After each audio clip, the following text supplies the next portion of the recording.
اعوذ باللہ من الشیطان الرجیم بسم اللہ الرحمن الرحیم۔ لاکھوں کروڑوں اربوں خربوں درود و سلام محمد و آل محمد پر۔ السلام علیکم ورحمۃ اللہ وبرکاتہ۔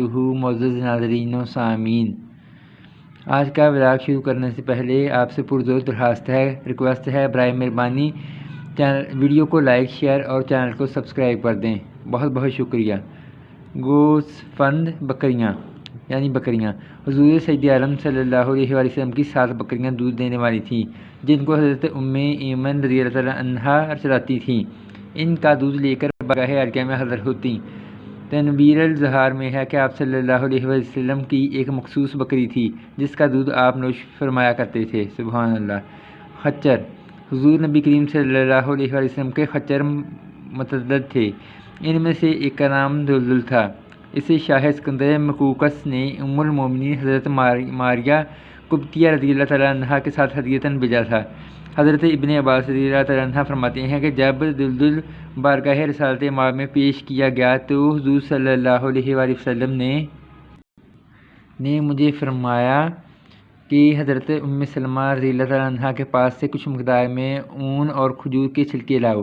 حضور صلی اللہ علیہ وآلہ وسلم نے اس اون سے رسی بنی اور باغ ڈور تیار کی، پھر کاشانہ ارم میں تشریف لے جا کر ایک کملی لائے اور اس کو چادر طے کر کے خچر پر ڈال دی، پھر بسم اللہ شریف پڑھ کر سوار ہو گئے اور پیچھے بٹھا لیا۔ یہ پہلا خچر تھا جو عہد اسلام میں بطور سواری کام لایا گیا۔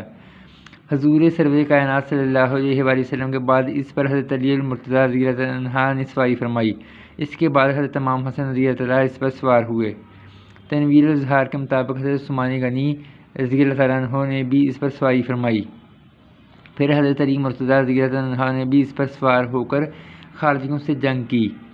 حضرت علی مرتضیٰ کے بعد حضرت امام حسن اور ان کے بعد حضرت امام حسین اور ان کے بعد حضرت محمد بن حنیفہ رضی اللہ تعالیٰ عنہم نے دلدل پر سواری کی۔ طبرانی نے حضرت انس سے روایت کیا ہے کہ یوم حنین حضور سرور کائنات صلی اللہ علیہ وآلہ وسلم نے دلدل پر سوار تھے۔ جب مسلمان متزلزل ہوئے تو آپ صلی اللہ علیہ وآلہ وسلم نے دلدل کو حکم دیا کہ اے دلدل زمین کے قریب ہو۔ دلدل نے اپنا سینہ فوراً زمین پر لگا دیا۔ حضور اکرم صلی اللہ علیہ وآلہ وسلم نے سواری کی حالت میں ہی زمین سے ایک مٹھی مٹی کی اٹھائی اور کفار کی طرف پھینکتے ہوئے کہا ہم لا ینصرون، جس سے کافروں کو شکست فاش ہوئی۔ ایک خچر فضا نامی فروہ بن عمرو حزامی نے نذرانہ پیش کیا تھا۔ یہ خچر حضور سرور کائنات صلی اللہ علیہ وآلہ وسلم نے حضرت ابو بکر صدیق کو عنایت فرما دیا تھا۔ ایک خچر ابن العلا صاحب علا نے بھیجا تھا جسے ایلیا کہا جاتا تھا۔ ایک اور خچر دومت الجندل سے آیا تھا اور ایک حضرت نجاشی شاہ حبشہ نے خدمت عالیہ میں بھیجا تھا۔ اس کے علاوہ بعض کتابوں میں اور خچروں کا ذکر ملتا ہے۔ دراز گوش حمار حضرت سید الکونین صلی اللہ علیہ وآلہ وسلم کے 3 دراز گوش تھے۔ ایک دراز گوش گدھے کو دراز گوش کہتے ہیں، مقوقس شاہ اسکندریہ میں بھیجا تھا۔ دوسرا فردہ بن عمرو خزامی نے اور تیسرے کو حضرت سعد بن عبادہ رضی اللہ تعالیٰ عنہ لائے تھے۔ ان میں سے ایک دراز گوش کا نام یغفور تھا۔ مرقوم ہے کہ روز خیبر اس نے حضور صلی اللہ علیہ وسلم سے کلام کیا تھا۔ حضور سید عالم صلی اللہ علیہ وسلم نے اس سے دریافت فرمایا تھا کہ تمہارا نام کیا ہے؟ تو اس نے عرض کیا تھا میرا نام یزید بن شہاب ہے۔ اللہ تعالیٰ نے میرے جد اعلیٰ کی نسل سے 60 حمار پیدا فرمائے جن پر انبیاء کرام علیہ السلام نے سواری فرمائی۔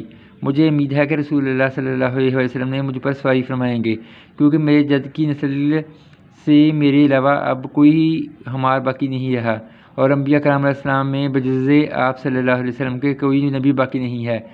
قبر عظیم میں ایک یہودی کی ملکیت تھا، میں دانستہ طور پر اسے گرا دیتا تھا اور وہ مجھے سخت اذیت و الم پہنچاتا تھا اور میری پیٹھ پر کوڑے پسرتا تھا۔ اس پر حضور صلی اللہ علیہ وسلم نے فرمایا کہ تو یغفور ہے، یعنی تیرا نام یغفور ہے۔ حضور اکرم صلی اللہ علیہ وآلہ وسلم بوقت ضرورت اس پر سواری فرمایا کرتے تھے۔ جب کسی صحابی کو بلانا مقصود ہوتا تو یغفور کو بھیج دیتے، وہ جا کر اپنے سر سے دروازے کو کوٹتا۔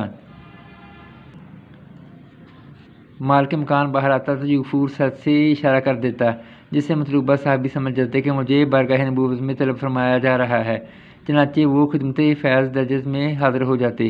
سرور کائنات صلی اللہ علیہ وآلہ وسلم کے وصال شریفہ پر ایک غفور سخت بے چینی اور قرب و غم کے ساتھ ایک کنواں پر آیا اور خود کو اسی میں گرا دیا۔ استغفر اللہ، اللہ اکبر۔ یہ رحمت عالم صلی اللہ علیہ وآلہ وسلم کے فراق اور شدید عشق و محبت کی بنا پر ایسا ہوا تھا۔ بالآخر وہی کنواں غفور کی قبر بنا۔